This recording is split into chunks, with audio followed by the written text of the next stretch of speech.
شیطان اللہ تعالیٰ کی بنائی ہوئی مخلوق میں جن بھی ہیں جو ہم کو دکھائی نہیں دیتے، اگر جن ہم کو دیکھ سکتے ہیں یہ بہت طاقتور ہوتے ہیں اور جہاں چاہیں تھوڑی ہی دیر میں جا سکتے ہیں۔ اللہ تعالیٰ نے آدمیوں کو مٹی سے اور جنوں کو آگ سے پیدا کیا ہے، یہ جنگلوں اور پہاڑوں میں رہتے ہیں۔ جنوں میں سب سے بڑا جن شیطان ہے، اس کا نام ابلیس ہے، یہ پہلے آسمان میں رہتا تھا اور اللہ میاں کی بہت عبادت کرتا تھا۔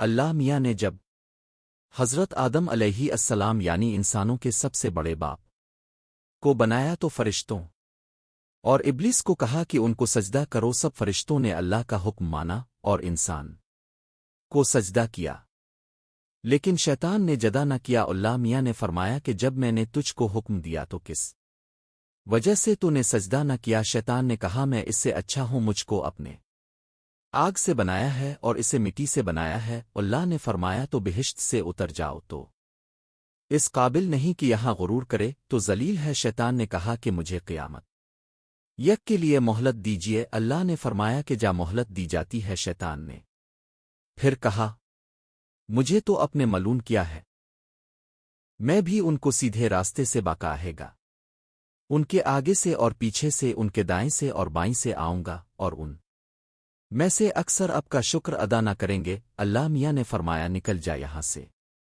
ذلیل مردود، جو لوگ ان میں سے تیرا کہنا مانیں گے ان سب کو اور تجھ کو جہنم میں بھر دوں گا۔ اس وقت سے شیطان ہم سب کا دشمن ہے اور چاہتا ہے کہ ہم اللہ کی عادت نہ گری دنیا میں رہ کر اچھے کام کر دو، من از دو ہر سال باقا